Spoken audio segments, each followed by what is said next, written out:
John 16. All this I have told you so that you will not fall away. They will put you out of the synagogue. In fact, the time is coming when anyone who kills you will think they are offering a service to God. They will do such things because they have not known the Father or me. I have told you this, so that when their time comes you will remember that I warned you about them. I did not tell you this from the beginning because I was with you, but now I am going to him who sent me. None of you asks me, "Where are you going?" Rather, you are filled with grief because I have said these things. But very truly I tell you, it is for your good that I am going away. Unless I go away, the Advocate will not come to you. But if I go, I will send him to you. When he comes, he will prove the world to be in the wrong about sin and righteousness and judgment. About sin, because people do not believe in me. About righteousness, because I am going to the Father, where you can see me no longer.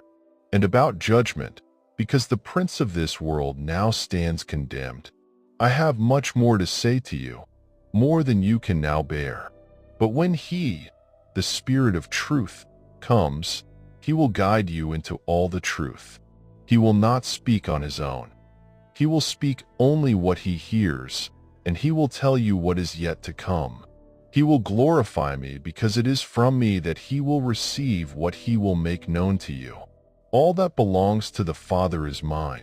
That is why I said the Spirit will receive from me what he will make known to you.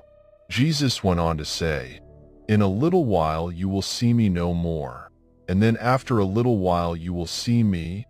At this, some of his disciples said to one another, "What does he mean by saying, 'In a little while you will see me no more, and then after a little while you will see me'?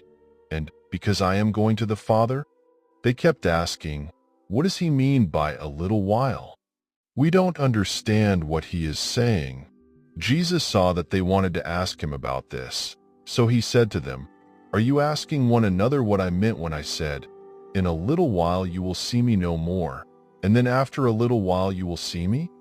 Very truly I tell you, you will weep and mourn while the world rejoices. You will grieve, but your grief will turn to joy. A woman giving birth to a child has pain because her time has come. But when her baby is born, she forgets the anguish because of her joy that a child is born into the world. So with you. Now is your time of grief, but I will see you again, and you will rejoice, and no one will take away your joy. In that day you will no longer ask me anything. Very truly I tell you, my Father will give you whatever you ask in my name. Until now you have not asked for anything in my name. Ask and you will receive, and your joy will be complete. Though I have been speaking figuratively, a time is coming when I will no longer use this kind of language, but will tell you plainly about my Father. In that day you will ask in my name. I am not saying that I will ask the Father on your behalf. No, the Father himself loves you because you have loved me and have believed that I came from God. I came from the Father and entered the world. Now I am leaving the world and going back to the Father." Then Jesus' disciples said, "Now you are speaking clearly and without figures of speech. Now we can see that you know all things, and that you do not even need to have anyone ask you questions. This makes us believe that you came from God. Do you now believe?" Jesus replied, "A time is coming, and in fact has come, when you will be scattered, each to your own home. You will leave me all alone. Yet I am not alone, for my Father is with me. I have told you these things, so that in me you may have peace. In this world you will have trouble, but take heart. I have overcome the world." 1 Chronicles 4. The descendants of Judah: Perez, Hezron, Carmi, Hur, and Shobal. Rhea son of Shobal was the father of Jahath, and Jahath the father of Ahimai and Lahad. These were the clans of the Zorathites. These were the sons of Etam: Jezreel, Ishma, and Idbash. Their sister was named Hazelelponi. Penuel was the father of Geter, and Ezer the father of Husha.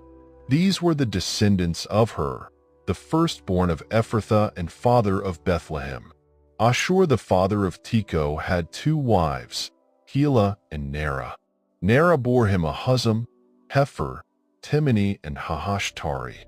These were the descendants of Nerah. The sons of Helah, Zereth, Zohar, Ethnan, and Kaz, who was the father of Anub and Hazobeba, and of the clans of Aharhel son of Haram. Jabez was more honorable than his brothers. His mother had named him Jabez, saying, I gave birth to him in pain. Jabez cried out to the God of Israel, Oh, that you would bless me and enlarge my territory. Let your hand be with me, and keep me from harm, so that I will be free from pain. And God granted his request. Caleb, Shuhah's brother, was the father of Mehir, who was the father of Eshton. Eshton was the father of Beth Rapha, Paseah, and Tehinnah, the father of Iarnash. These were the men of Rechah.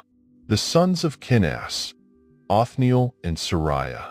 The sons of Othniel, Hathath and Meonothai. Meonothai was the father of Ophrah. Sariah was the father of Joab, the father of Gu-Harashim. It was called this because its people were skilled workers. The sons of Caleb son of Jephunneh, Iru, Elah, and Nam. The son of Elah, Kenaz. The sons of Jehalalel, Ziph, Ziphah, Tiria, and Asarel. The sons of Ezra, Jether, Meard, Epher, and Jalen.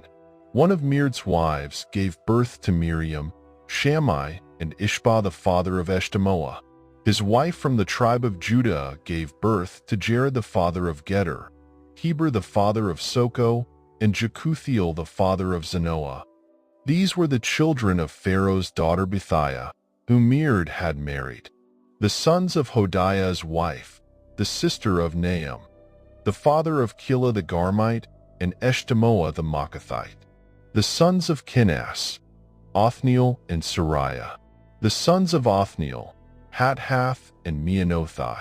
The sons of Shelah son of Judah, the father of Leka, Lada the father of Mershah, and the clans of the linen workers at Beth Ashbee, Joachim, the men of Kozeba, and Josh and Seraph, who ruled in Moab and Jeshubi-Leam. These records are from ancient times. They were the potters who lived at Netaim and Gedera. They stayed there and worked for the king. The descendants of Simeon, Nemuel, Jamin, Jerib, Zerah, and Shaul. Shallum was Shaul's son, Mibsam his son, and Mishma his son. The descendants of Mishma, Hamuel his son, Zachar his son, and Shimi his son. Shimi had 16 sons and 6 daughters, but his brothers did not have many children, so their entire clan did not become as numerous as the people of Judah. They lived in Beersheba, Malada, Hazar-Shul, Bilhah, Ezem, Tolad, Bethuel, Hormah, Ziklag, Beth-Markaboth, Hazar-Susim, Beth-Biri, and Sharaim. These were their towns until the reign of David. Their surrounding villages were Etam, Ain, Rimmon, Token, and Ashan, 5 towns, and all the villages around these towns as far as Baalath. These were their settlements, and they kept a genealogical record. Meshabab, Jamlech, Joshua son of Amaziah, Joel, Jehu son of Joshabiah, the son of Sariah, the son of Aziel, also Elioenai, Jacobah, Jeshohaiah, Isaiah, Adiel, Jezemiel, Benaiah, and Ziza son of Shurphai, the son of Alon, the son of Jediah, the son of Shimri, the son of Shemaiah. The men listed above by name were leaders of their clans. Their families increased greatly, and they went to the outskirts of Geter to the east of the valley in search of pasture for their flocks. They found rich, good pasture, and the land was spacious, peaceful, and quiet. Some Hamites had lived there formerly. The men whose names were listed came in the days of Hezekiah king of Judah. They attacked the Hamites in their dwellings, and also the Meunites who were there, and completely destroyed them, as is evident to this day. Then they settled in their place, because there was pasture for their flocks. And 500 of these Simonites, led by Pelatiah, Neariah, Rephaiah, and Uzziel, the sons of Ishi, invaded the hill country of Seir. They killed the remaining Amalekites who had escaped, and they have lived there to this day. Psalm 74. O God, why have you rejected us forever? Why does your anger smolder against the sheep of your pasture? Remember the nation you purchased long ago, the people of your inheritance, whom you redeemed. Mount Zion, where you dwelt, turn your steps toward these everlasting ruins. All this destruction the enemy has brought on the sanctuary. Your foes roared in the place where you met with us. They set up their standards as signs. They behaved like men wielding axes to cut through a thicket of trees. They smashed all the carved paneling with their axes and hatchets. They burned your sanctuary to the ground. They defiled the dwelling place of your name. They said in their hearts, "We will crush them completely." They burned every place where God was worshipped in the land. We are given no signs from God. No prophets are left, and none of us knows how long this will be. How long will the enemy mock you, God? Will the foe revile your name forever? Why do you hold back your hand, your right hand? Take it from the folds of your garment and destroy them. But God is my king from long ago. He brings salvation on the earth. It was you who split open the sea by your power. You broke the heads of the monster in the waters. It was you who crushed the heads of Leviathan and gave it as food to the creatures of the desert. It was you who opened up springs and streams. You dried up the ever-flowing rivers. The day is yours, and yours also the night. You established the sun and moon. It was you who set all the boundaries of the earth. You made both summer and winter. Remember how the enemy has mocked you, Lord, how foolish people have reviled your name. Do not hand over the life of your dove to wild beasts. Do not forget the lives of your afflicted people forever.